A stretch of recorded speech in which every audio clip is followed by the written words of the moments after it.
All right, Eliezer, you're the man that tells me if I can be heard. There we go. All right.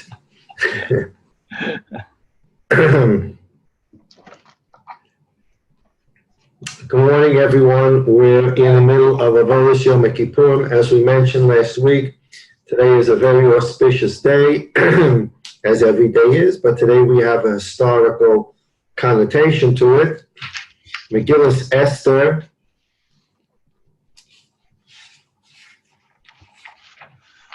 Megillas Esther Perek Ches, after Haman was put up on the tree with his boys, and we still have, unfortunately, a gezerah outstanding. There's a king's decree that Goyim may kill Jews, on the 13th day of Adar.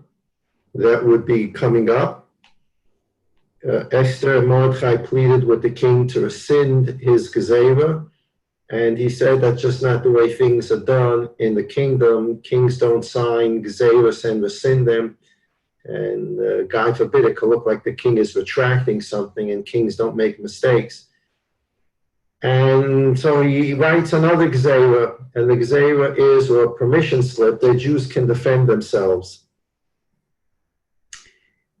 I'm getting a message from Michal Simpson that the audio is not clear. Is anyone having trouble with the audio? Oh. Yes. No. Yes. I'm not. Shmuel, are you there? I'm here, Rebbe. Is there an issue with the audio at all? It's a little bit muffled, but it's not horrible. Something changed from yesterday, but it's not terrible. Like, I can hear you. It's just different than usual. I don't know why. I don't hear Shmuel. Shmuel, do you hear me? I do hear you, yeah. I hear you.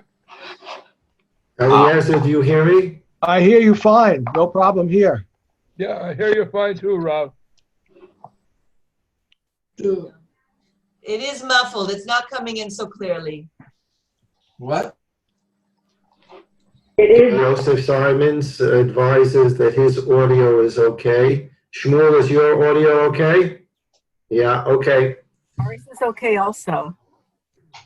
So in Megillas Esther Perek Ches, Pasuk Ches and Tes, the king Ahasuerus gives the Jewish people permission to have another decree signed and sealed, which says that the Jewish people have the right to defend themselves. And in Pasuk Tes it says, "Vayikoru Sofrei HaMelech ba'esahi b'chodesh hashlishi hu chodesh Sivan."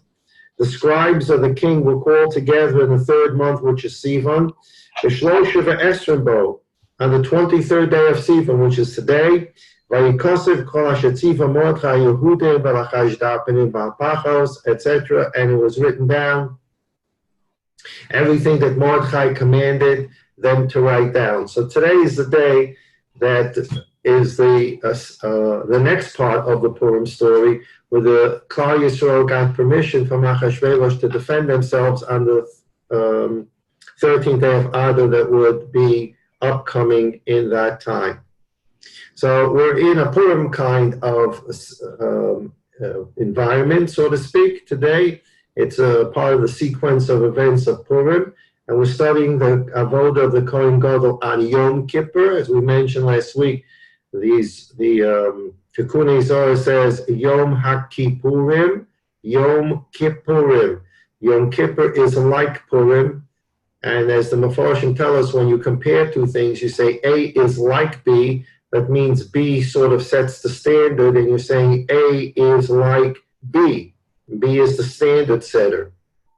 So when we say Yom Kippurim, that Yom Kippur is like Purim, that means Purim sets the standard, and Yom Kippur is almost like Purim. Yom Kippurim, it's like Purim. And so Purim has a very important place in Jewish history, as Yom Kippur does, but it's Yom Kippurim, and it's obviously appropriate for us to continue the study of the Avodas Kohen Gadol Yom Kippur on today, the 23rd day of Sivan, which is a continuation of the Purim story. We're doing the Avodas Yom Kippur to give us a sense of walking through the Kohen Gadol, through the Beis Hamikdash, which we learned about through Masechta Midas over the 7 or 8 weeks we've done it. and we're going to continue today going through the Beis HaMikdash. But before we do that, you should have a handout, which is the Rambam Hilchos Avodas Yom HaKippurim. We're about to start the Avoda. We're on page Dalet in the little booklet, your little booklet called Avodas Yom HaKippurim that was circulated. And we're on page Dalet. And we read briefly yesterday, it comes from the Machzor of Yom Kippur. The Machzor begins the Avoda with God created the world, and Adam Harishon, he did a chet, and there was Noah, and HaKadosh Baruch Hu destroyed the world, and then there was Avram, and then there was Yitzchak, and there was Yaakov, and then there was Levi, and from Levi came out Kahuna, which is Aaron, and Aaron obviously does the Avoda on Yom Kippur, or Kohen Gadol following Aaron has to do the Avoda on Yom Kippur. And that's where we're basically up to the introductory notes, and that they took the Kohen Gadol from his home 7 days before Yom Kippur, and they began to train him how to do the Avoda of Yom Kippur, and they did this for 7 days.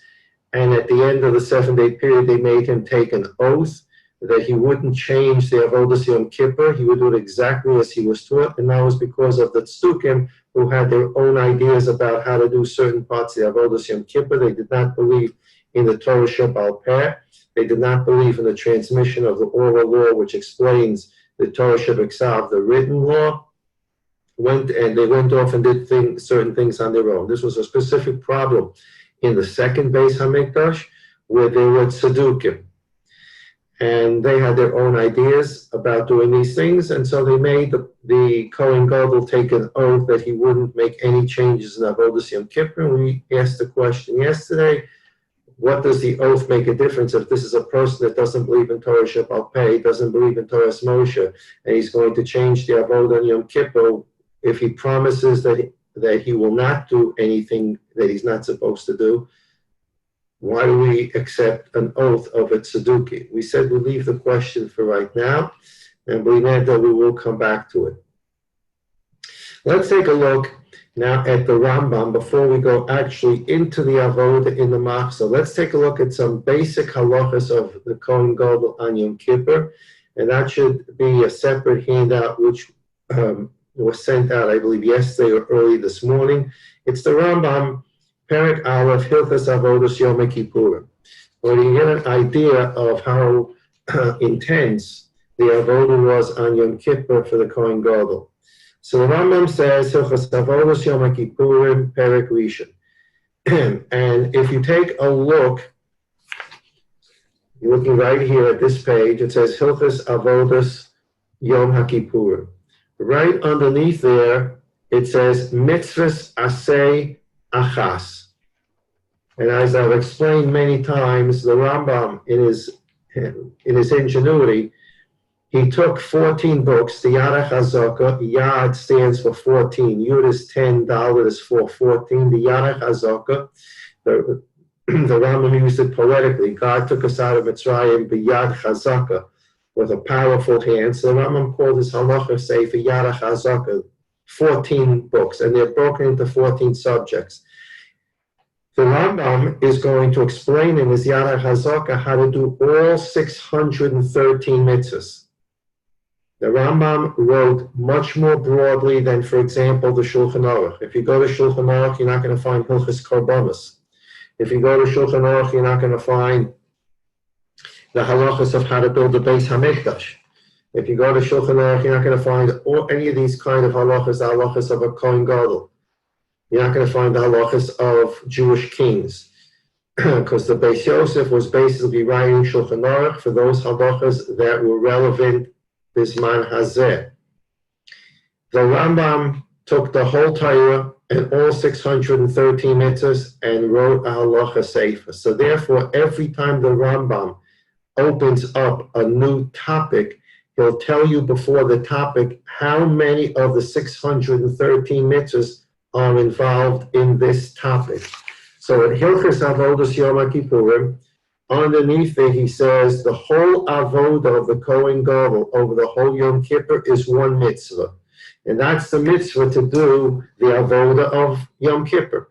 In other words, There are a lot of korbanos to bring on Yom Kippur. There's ketores to bring on Yom Kippur. All these are part of one of the 613 mitzvahs.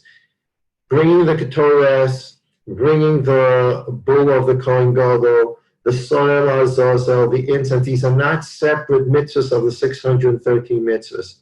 This is separate parts of one larger mitzvah. And if you take a calculator and you're so inclined, you can go through your Rambam, subject by subject. After every subject, the Rambam writes how many mitzvahs are in this topic. And if you keep on adding it up, you will get, at the end of the Rambam, last subject, the bottom of your calculator will say 613. So that's how the Rambam was written. Every topic, underneath the topic, he says how many mitzvahs are included in this topic. And by that, he covers all 613 mitzvahs. So Avodas Yom Kippur is one mitzvah say. It's one positive commandment. It's one of the 248 positive commandments. Rambam says, B'yom HaTzom, on the day of the fast, which is Yom Kippur, Makrivim Tomid B'Shachar, V'Tomid Bein Harbayim, Keseda Kol Yom V'Yom. The first thing you need to know about Avodas Yom Kippur is Yom Kippur is also a regular day of the year. Besides being elevated as Yom Kippur, there was the daily korbanos that had to be brought. So, for example, on Shabbos, they brought the regular korban tomid in the morning and the regular korban tomid in the afternoon, which they brought the other 6 days as well. And then on Shabbos, there's a korban musaf, an additional korban in honor of Shabbos. And that's why Shabbos we have 8 tefillas musaf for that korban musaf. On Yom Tov, there was the regular korban tomid in the morning and the regular korban tomid in the afternoon. And then there was a musaf. So on Yom Tov we have a musaf. On Rosh Chodesh, there was a korban tomid in the morning, korban tomid in the afternoon, and an extra korban on Rosh Chodesh, which we call the musaf. That's why we daven musaf on Rosh Chodesh. So Yom Kippur is no different. It's a Yom Tov, and therefore the daily korban tomid in the morning had to be brought, and the daily korban tomid bein habayim in the afternoon had to be brought. Or makrivim musaf, the Rambam says, and like any other Yom Tov, Yom Kippur has a korban musaf. And what animals do you bring for the korban musaf? All those animals are described in Parshas Pinchas. Parshas Pinchas has the musaf for every Yom Tov, the musaf for Shabbos, the musaf for Rosh Chodesh. U'makrivim musaf hayo. What's the korban musaf of Yom Kippur made up? Par v'ayil, a bull and a ram, v'shiva kavasim, and 7 sheep, kulam olos. All of these animals, the bull, the ram, the 7 sheep, that's 9 animals, those are all brought as a korban ola, which means that the korban was entirely consumed. So now we have a category and subcategories. We're dealing now in the musaf of Yom Kippur, the additional korban of Yom Kippur. Additional korban of Yom Kippur means it was brought only for Yom Kippur, and inside that korban musaf of Yom Kippur, some of the animals are offered as an ola, and some are offered as a chatas. So the 9 animals we just described, 1 bull, 1 ram, 7 sheep, are the korban musaf, which are offered as an ola, which means they're completely consumed on the mizbeach. V'sorei chatas, and then along with the korban musaf, there was a goat that was brought as a korban chatas. This goat is a korban musaf. It is not to be confused with the Sa'ir Lashem or the Sa'ir Lazazel, which we'll talk about. There are 3 goats that are the subject of Yom Kippur. One of them is the Azazel, be pushed off the cliff, the Sa'ir Lazazel. One is the Sa'ir Lashem, that's the goat that will be offered as a korban to Hashem, and that's a Yom Kippur korban for Avodas Hayom. And then there's the Sa'ir, which is a Musaf. The Sa'ir for the Musaf. That's what we're talking about now. So we have a category called the korban Musaf for Yom Kippur, subcategory. Olos, 9 of them. bull, ram, 7 sheep. Still under category of musaf. A goat for korban chatas. That's the musaf. Nasa b'chutz, this chatas, this goat that was offered as a chatas was nasa b'chutz. It was done outside. We'll learn in a moment what it means outside. And like any other korban chatas, the meat of this korban was consumed, eaten by Kohanim, but not on Yom Kippur, obviously. They waited until Motzei Yom Kippur, and they were able to eat from this korban chatas, which is a subcategory of the korban musaf, not the soil Hashem. Remember, there's a soil that there's a soil Azazel, and then there's a soil Hashem. And Aaron is going to be misavada. He's going to say vidui on these korbanos. This has nothing to do with the musaf. There's no vidui on the musaf. That's just a korban musaf. Like Pesach has a musaf, Yom Kippur has a musaf. And the musaf, Yom Kippur, a bull, a ram, 7 sheep. Those are olos completely consumed on the mizbeach, not to be eaten by a kohen. And then there's the one goat that was offered as a chatas under the category musaf, and that would be eaten like any other korban chatas by the kohanim, motzoi Yom Kippur.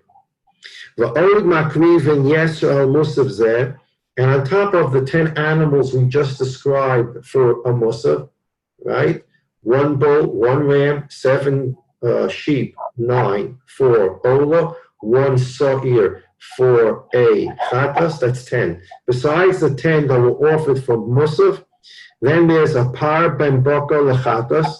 There's the bull that was brought for a chatas, and that's the par that the Kohen Gadol brought. It's called paro shel Kohen Gadol, the ox of the bull of the Kohen Gadol. V'hu nisraf. And this chatas was completely burnt.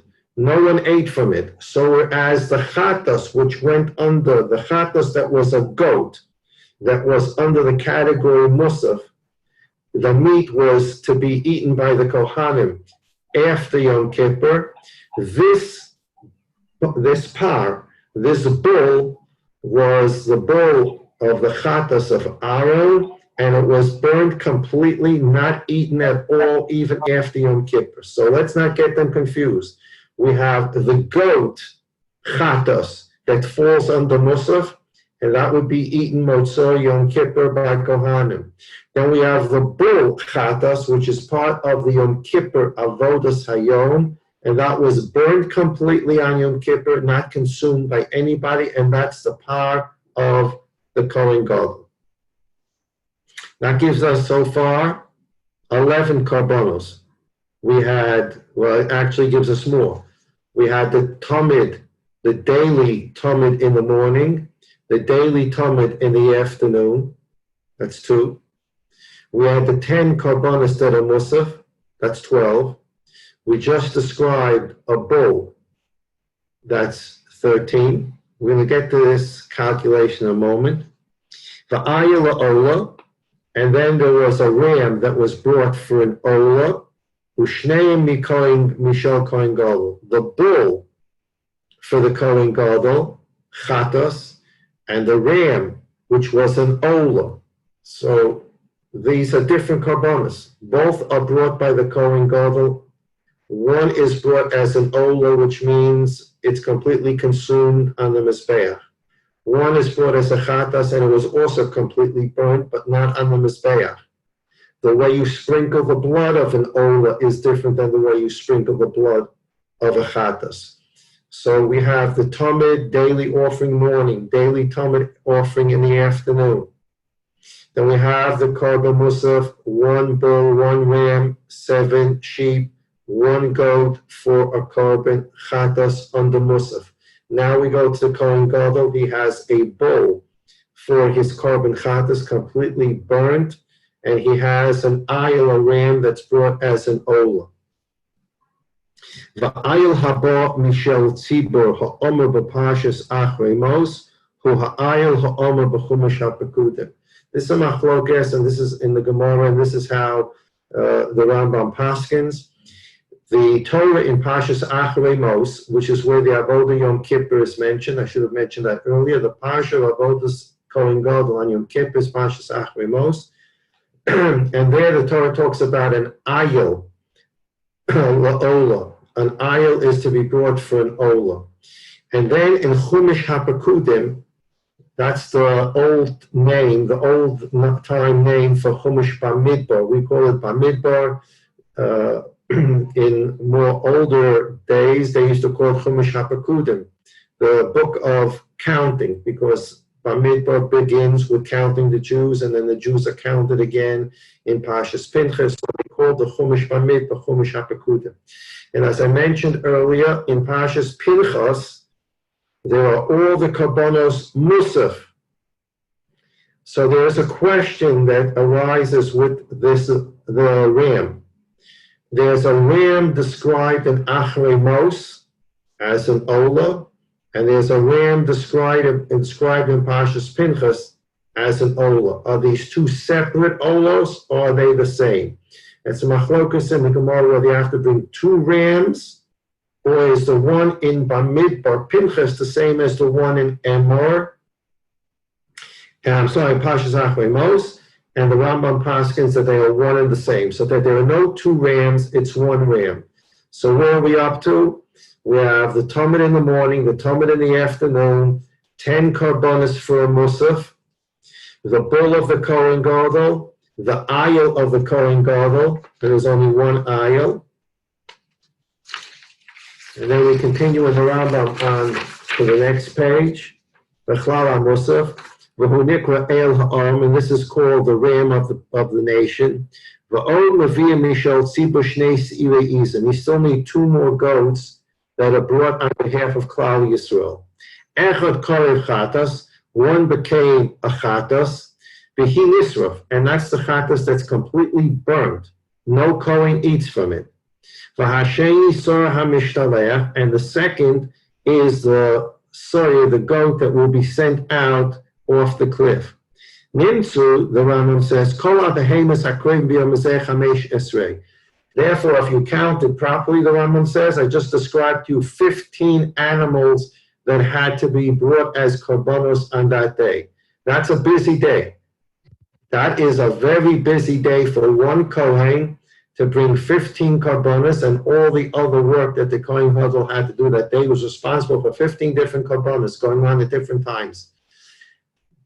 So Rambam says there are 15. How do you get 15? So the Rambam summarizes for us, Baruch Hashem. Shnei Tamidim. You have two daily karbonos, one in the morning, one in the afternoon. Upar. And then you have the bull of the Kohen Gadol, which was his chatos. And that chatos was completely burned. Ushnei Elim. There were two rams. The Shiva Kavasim, Kulam Olos. There were two rams. One falls under the Ola. One falls under the Karban Musaf, an Ola, and one is called the El Ha'am. But in other words, there is not three Elim. There are not three rams. The one that's discussed in Parshas Pinchas is the one that's discussed in Acharei Mos. So we have two Elim. Shiva Kavasim, Kulam Olos.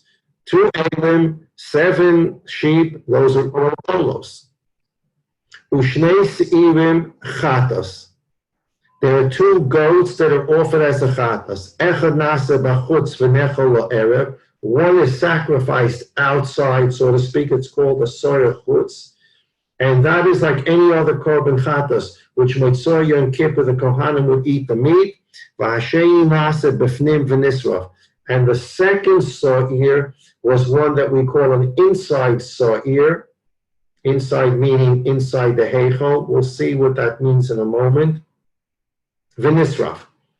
And that sa'ir was completely burnt. No one ate from it. Upar kohen gadol lachatas v'hu nisra. So let's read that again. Nimtzu kol hapenis hakrib yom hazeh chamesh esrei. All the animals that was shechted on Yom Kippur are 15. Shnei tamidim, 2 tamidim, 1 in the morning, 1 in the afternoon, that's a daily offering. Upar, a bull, that bull, I may have misspoken the first time I read the Rambam, that bull is part of the category called Musaf. It's the bull for the Musaf. Ushnei Elim, there were 2 rams that were brought as well. Veshiva Kevosim, 7 rams, Kulam Olos, these are all Olos. Ushnei Seirim, and 2 goats, Chatas, for Chatas. Echad Nase Bachutz, 1 was done outside, V'nechol ha'erev is eaten at night, V'sheni Nase B'fnim V'nisraf, 1 was done inside and is completely burned. The par kohen gadol chatas u'nisaf, and the par kohen gadol for chatas, which was completely burned. Now, what is the meaning of the inside chatas, the outside chatas? When a chatas, and these were rare occasions, very rare occasions, that the blood of an animal would be brought. Let's go to our diagram 3. The outside Mizbeach, the large Mizbeach, you walk through Shar Nicanor, 15 steps to Shar Nicanor, Shar Ezos Yisrael, Ezos Kohanim, the Mizbeach. This is the large Mizbeach, 32 by 32 with the ram. This is the Mizbeach upon which Karbanos were brought. A Karban Chatos, a Karban Ola, a Karban Shlomo, all animal offerings are brought on this Mizbeach. And all blood is sprinkled on this Mizbeach. Some are sprinkled at the top half of the Mizbeach, some at the lower half of the Mizbeach. We learned about the Schut HaSikra, the red line that split the Mizbeach in 2. And some blood had to be, the Kohen had to take his finger and put some blood on the corners of the Mizbeach. But all of that avoda occurred on the outside Mizbeach. Outside a Karban Chatas, and all karbonos are brought here. A chatas chitzon, an outside chatas, means the normal, usual carbon chatas. The blood is going to be brought on the outer mizbeach. There are very few exceptions to that rule. There's something called a chatas panimi. It doesn't mean that the chatas was brought inside. This is inside the heichal. Remember, there's a little mizbeach here, which is only there for incense.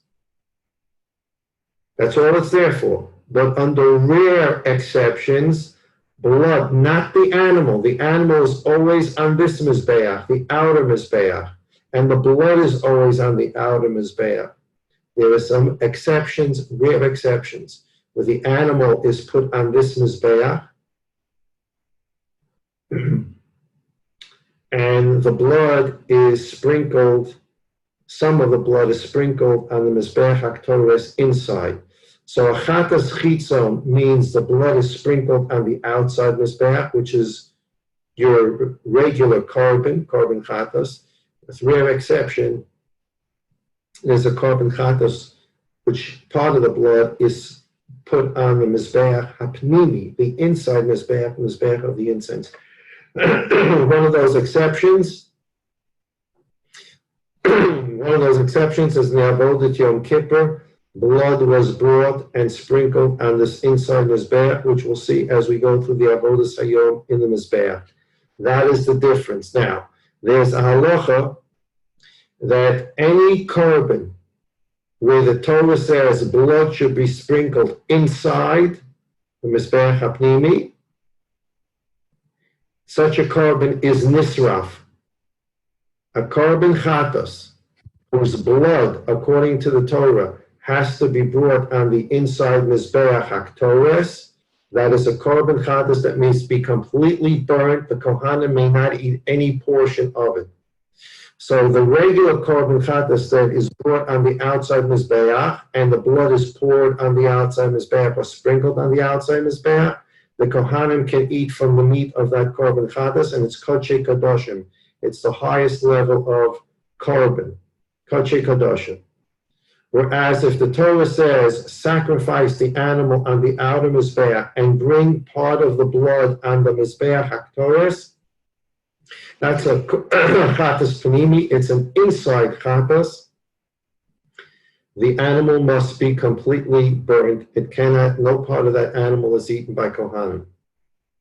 And that's what the Avodas, part of the Avodas and Kippur is going to describe, because some blood will be poured on this Mizbeach HaPnimi, and therefore that chatas cannot be consumed. So the Rambam tells us there are 15 karbonos on Yom Kippur, and he lists us all the 15. And when he says this is a korban chatas that's an outside, that means the Kohanim can eat from that meat Motzei Yom Kippur. He says, well, this is a korban chatas that's brought inside. That means some of the blood is going to be poured inside on the Mizbeach HaKtoros, and then it's nisraf. The whole korban must be burned. Let's take a look at halacha beis now. The Rambam says, Avodas kol chamesh esrei behemoths elu hakrovim b'yom zeh. All 15 karbonos that have to be brought on Yom Kippur, ein ela b'kohen gadol bovad. It can only be brought by a kohen gadol. Now this is a machlokas rishonim. This is the Rambam sheet. Other rishonim hold that any korban that's brought every day of the year, for example, the korban tamid. The korban tamid in the morning and the korban tamid of the afternoon is brought every single day of the year. There's nothing exclusive about it to Yom Kippur. There's nothing particular about it to Yom Kippur. There are Rishonim that hold that that kind of korban that's not particular to Yom Kippur can be brought by a different kohen as well. The Rambam holds that anything, any korban, even if it's brought every day of the year, if it's brought on Yom Kippur, it can only be done by the Kohen Gadol, and that's what he's telling us in Halacha Beis. Avodas kol chamesh esrei behemoths elu hakrovim b'yom zeh eina ela b'Kohen Gadol bovad. It can only be done through the Kohen Gadol. Echad Kohen HaMashiach b'shemen HaMishcha oya meruba b'gadol. And this is true for a Kohen Mashiach, b'shemen HaMishcha, and a Kohen meruba b'gadol. There are two types of Kohanim. For the vast majority of the first Beis Hamikdash, a Kohen Gadol was a Kohen Gadol because he had 8 special clothing of the Kohen Gadol. At the end of the first Beis Hamikdash and in the second Beis Hamikdash, the Kohen Gadol had his 8 clothing, but he wasn't anointed with oil. There was a special Shemen HaMishcha. In the first Beis Hamikdash, the Kohen Gadol had his 8 special clothing, and he was anointed with oil. The second Beis Hamikdash, the only thing the Kohen Gadol had that made him special were his clothing. The Shemen HaMishcha was nignas. It was hidden towards the end of the first Beis Hamikdash, along with the Oren and other things. And in the second Beis Hamikdash, they didn't have the special Shemen HaMishcha. So a Kohen Gadol who served at the very end of the first Beis Hamikdash and the second Beis Hamikdash, he was called a Meruba Begadim.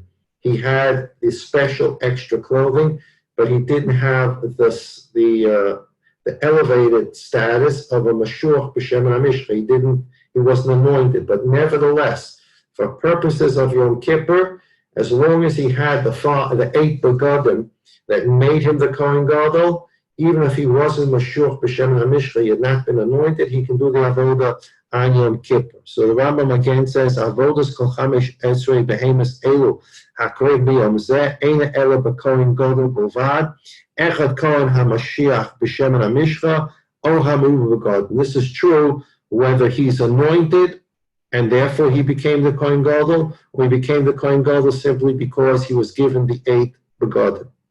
V'im hoisa Shabbos, af musaf Shabbos ein makrivos o el Kohen Gadol. The Rambam makes his shita explicit, and if Yom Kippur comes out on Shabbos, well, now you have to bring karbonos on Shabbos for Shabbos. So now you have, if it's Yom Kippur during a weekday, you have the regular weekday karbonos, and then you have a special karbonos for Yom Kippur. If Yom Kippur comes out on Shabbos, you have the special karbonos for every day. You have the regular karbonos for every day, the special korban musaf for Shabbos, and all the karbonos for Yom Kippur.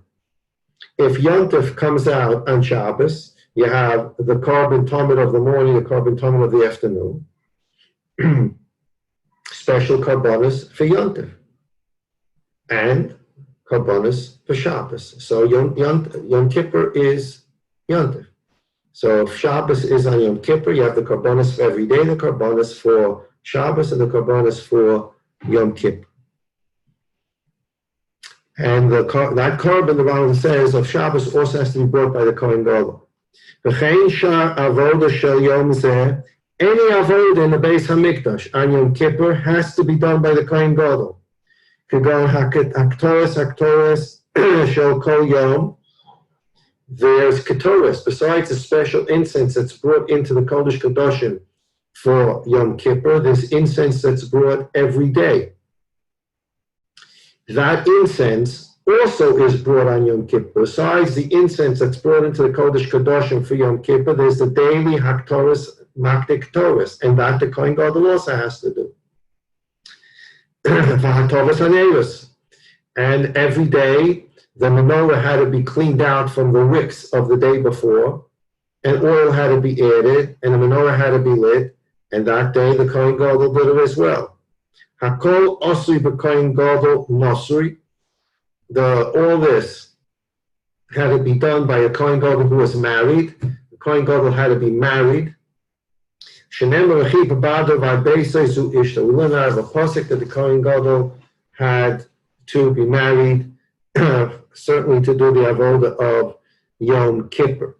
So according to the Rambam, anything that's going on in terms of avoda in the Beis Hamikdash, he certainly had assistants helping him doing different things, but avoda, being makabel dam, sprinkling blood, doing ketores, the regular, doing ketores in the Kodesh Kadoshim, bringing the regular korban tormid of every day, bringing the special korban of Yom Kippur. Everything is Kohen Gadol. Let's see one more Rambam, and this will bring us about where we're up to in the avoda. Shivas Yom Kol Yom HaKippur Afrishin Kohen Gadol Mi Beiso. 7 days before Yom Kippur, the Kohen Gadol was separated from his house, to his room in the Mikdash. We learned about that yesterday. What is the Kohen Gadol's room in the Mikdash to which he was brought? Lishkat Ha'etz, the wood room. And that was next to the Lishkat HaGazit, and was completely sealed. It only had an opening into the Chayil, which we spoke about yesterday, and since it was only opened into the Chayil, it didn't have Kedushas Azora, and therefore the Kohen Gadol was able to sit, sleep, and eat in there. It didn't have Kedushas Azora. It was locked in. Its only opening was outside into the Chayil, and that's where the Kohen Gadol spent his 7 days. That Lishkat HaEit was also called Lishkas Kohen Gadol and Lishkat Parhedrin. And this is something we have a Kabbalah all the way back to Moshe Rabbeinu, that a Kohen Gadol, before he does Avodah Yom Kippur, he must separate from his house 7 days. Also, mi ishto kol shivas yom elu shemetimtza ishto nidav nimtza tomei shivas yom v'niyach alavo. He was separated from his wife, his family, because if his wife became a nida during that time, and he came into contact with his wife, he would be tomei, and then he couldn't become tomei for 7 days. He wouldn't be available for the avodah Yom Kippur. So 7 days before Yom Kippur, we separated him out. Umaskil Kohen Gadol acher, and we prepare a second Kohen Gadol in case something happens to the quote-unquote real Kohen Gadol. Shem yirabo psul yavad acher tachto. If the real quote-unquote Kohen Gadol, he got tomei, anything could happen during those 7 days, even if he separated from his house, he became tomei, and he couldn't do the avodah on Yom Kippur. Then they had a second Kohen Gadol, a step in Kohen Gadol, who was prepared and knowledgeable to do the avodah on Yom Kippur. Bein she'ir bo psul kodem tomei shel shachar, bein she'ir bo psul achesh hikr korbonai zeh shenichnas tachta enei tzorach chinuch el avodosim mechanchosim haskil me'avodah sheposik bo harishon. Okay, this is a special halacha about the status. What happens after the first Kohen Gadol becomes Tahor after Yom Kippur? What do we do now? We have 2 Kohanim Gedolim, and that's a machlokes in the Gemara. What status does the replacement Kohen have? And that's the issue of Mailim Bakodesh Ve'im Morid. And once we elevate the person, we don't send him back down to his old position. or as we see sometimes in halacha, different cases, Malam Bakodesh, when you light Hanukkah candles. There are a lot of halachas about Malam Bakodesh. So once we elevated him to serve Yom Kippur, because the first Kohen Gadol became Tomei, the second one stepped in. He stepped in and he did the avodah of the Kohen Gadol on Yom Kippur. He has the status of Kohen Gadol. Now, what do we do after Yom Kippur? Is it possible to have two Kohanim Gedolim? This is machlokas in Mishnah, machlokas in the Gemara, and the Rambam deals with that now. Okay, we'll start with the Rambam here. We have a little more Rambam to do, and then we're going to, with that introduction and that understanding of the 15 animals, which we'll summarize again tomorrow, these 15 animals, we'll be able to go back into the machzor, and then, if you like, you can take a pen, and as we go through each korban in the machzor, in your handout, you can put a number there, 1, 2, 3, 4, etc. And by the time we're done with the machzor, hopefully you will have a number 15 on the last korban.